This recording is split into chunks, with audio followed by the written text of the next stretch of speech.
महाप्रसाद जननी सर्व सौभाग्यवर्धिनी आदि व्याधि हरा नित्यम तुलसी त्वम नमस्तुते।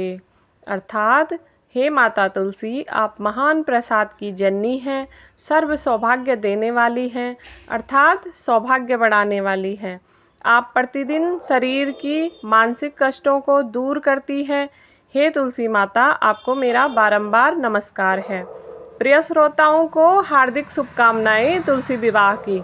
आइए आज के शुभ दिन में तुलसी विवाह की सुंदर कथा का श्रवण कर लेते हैं। कथा के अनुसार एक बार भगवान शिव ने अपने तेज को समुद्र में फेंका, से महान तेजस्वी बालक का जन्म हुआ। आगे चलकर इस बालक का नाम जालंधर रखा गया। यह एक पराक्रमी दैत्य राजा बना। जालंधर बहुत ही राक्षस प्रवृत्ति का था। जालंधर का विवाह दैत्यराज कालनेमी की कन्या वृंदा से हुआ। एक बार जालंधर ने माता लक्ष्मी को प्राप्त करने की इच्छा से उनसे युद्ध किया, लेकिन समुद्र से माता लक्ष्मी भी उत्पन्न थी। इस कारण से माता लक्ष्मी ने जालंधर को अपने भाई के रूप में स्वीकार किया। जालंधर जब परास्त हो गया तो वह देवी पार्वती को पाने की लालसा से कैलाश पर्वत पहुंच गया।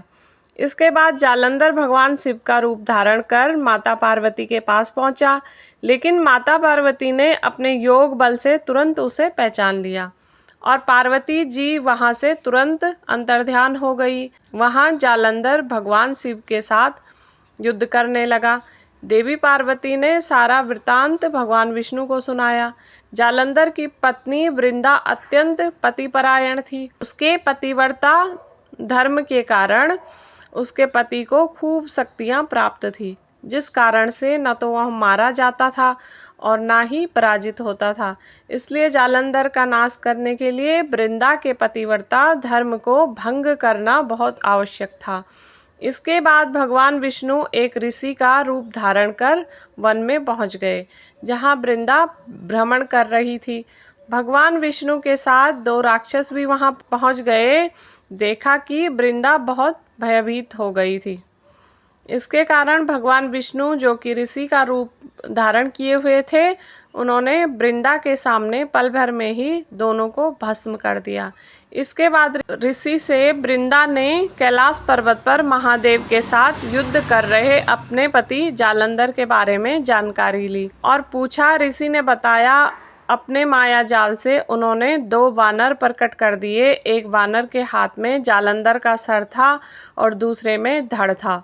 अपने पति की यह दशा देखकर वृंदा मूर्छित होकर गिर पड़ी। जब वृंदा को होश आया तो उसने अपने पति को जीवित करने की विनती करने लगी।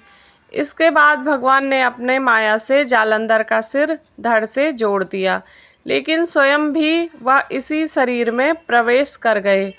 वृंदा इसके बारे में कुछ भी नहीं जानती थी। इसके बाद उसके पति के शरीर के अंदर कौन प्रवेश करा है, इस बारे में वह अनभिज्ञ थी।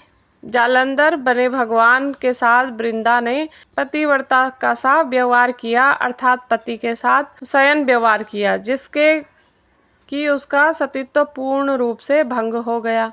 ऐसा होते ही उधर कैलाश पर्वत पर वृंदा का पति जालंधर युद्ध में तुरंत परास्त हुआ और हार गया। जब वृंदा को पता चला, उसने क्रोध में आकर भगवान विष्णु को हृदयशील शिला होने का श्राप दिया। इससे अपने परम भक्त के श्राप को पाकर भगवान विष्णु स्वीकार्य किए और शालिग्राम पत्थर बन गए। सृष्टि के पालनकर्ता के पत्थर बन जाने पर ब्रह्मांड में असंतुलन की स्थिति हो गई। यह देखकर सभी देवी देवताओं ने वृंदा से प्रार्थना की कि वह भगवान विष्णु को श्राप से मुक्त कर दे। वृंदा ने भगवान शिव को भगवान विष्णु को श्राप से मुक्त तो कर दिया, लेकिन स्वयं आत्मदाह कर लिया। जहाँ वह भस्म हुई वहाँ तुलसी का पौधा उग आया। भगवान विष्णु ने वृंदा से कहा, हे वृंदा, तुम अपने सतीत्व के कारण मुझे बहुत अधिक प्रिय हो गई हो। अब तुम तुलसी के रूप में सदा सर्वदा मेरे साथ रहोगी। तब से हर साल कार्तिक महीने की देव उत्थान एकादश को तुलसी विवाह के रूप में मनाया जाता है। भगवान विष्णु ने वरदान दिया कि जो मनुष्य मेरे शालिग्राम रूप के साथ तुलसी विवाह करेगा, उसे इस लोक और परलोक में अनंत गुना सौभाग्य बढ़ेगा। उसका यश सदा सर्वदा फैलेगा। इसके अलावा तुलसी जी को वरदान दिया कि जिस घर में तुलसी रहेगी उस घर में यमदूत अनायास समय प्रवेश नहीं कर सकेंगे। मृत्यु के समय जिसके मुख पर जो मंजरी है तुलसी की, वो मंजरी और गंगा जल मुख में होकर वह मृत्यु लोक में आएगा, उसे पाप से मुक्ति मिलेगी और वैकुंठ प्राप्त होगा। जो मनुष्य तुलसी व आंवले की छाल में अपने पितरों का श्राद्ध करेगा उसके पितरों को मोक्ष प्राप्त होगा। इतना सुंदर वर्णन माता तुलसी का कहा गया है। प्रिय श्रोता जनों, आज की यह कथा थी जो कि विशेष तौर पर आज तुलसी विवाह से जुड़ी हुई जानी जाती है। अब कार्तिक का महीना है, तुलसी माता की एक और कथा जरूर सुन लेनी चाहिए। इस कथा के अनुसार कार्तिक महीने में एक बुढ़िया माई तुलसी को रोज सींचा करती थी और कहती थी, हे तुलसी माता सच की दाता, मैं तेरा बीड़ा सजाती हूँ, मैं तेरा बीड़ा सींचती हूँ, मुझे बहू दे दे, पीताम्बर की धोती दे दे, मीठा मीठा घास दे दे, बैकुंठ का वास दे दे, चटक की छाल दे दे, पटक की मौत दे दे, चंदन की काठ दे दे, रानी साज दे दे, दाल भात का भोजन दे दे, ग्यारस की मौत दे दे, कृष्ण जी का कांधा दे दे। तब तुलसी माता यह सुनकर सूखने लगी। तब भगवान ने पूछा, हे तुलसी तुम क्यों सूख रही हो? तुलसी माता ने कहा, एक बुढ़िया रोज आती है और यही बात कहती है सब कुछ तो उसको दे दूं, लेकिन कृष्ण जी का कांधा कहाँ से लाऊं? तब भगवान बोले, जब वह मरेगी तो मैं अपने आप कांधा दे जाऊंगा, तो बुढ़िया माई से कह देना जब बुढ़िया माई मर गई, सब लोग आ गए, जब बुढ़िया माई को ले जाने लगे वह किसी से भी नहीं उठी। तब भगवान एक 12 बरस के बालक का रूप धारण करके आए। बालक ने कहा, मैं कान में एक बात कहूँगा तो बुढ़िया माई उठ जाएगी। बालक ने कान में कहा, बुढ़िया माई मन से निकाल ले, पीताम्बर की धोती ले ले, मीठा मीठा घास ले ले, बैकुंठ का वास ले ले, चटक की छाल ले ले, पटक की मौत ले ले, ले कृष्ण जी का कांधा ले ले। यह सुनकर बुढ़िया माई हल्की हो गई। भगवान ने कांधा दिया और बुढ़िया माई को तुरंत मुक्ति मिल गई।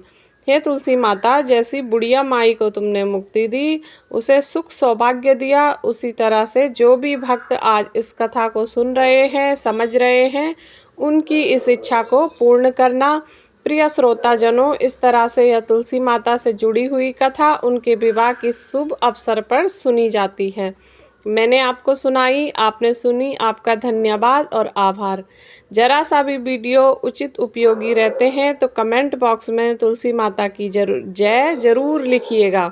इसके अलावा देव उठनी एकादशी की कथा पहले ही आ चुकी है और तुलसी विवाह की कथा भी मैंने प्रसारित कर दी है। मिलते हैं आपको अन्य किसी वीडियो में, तब तक के लिए जय श्री राधे।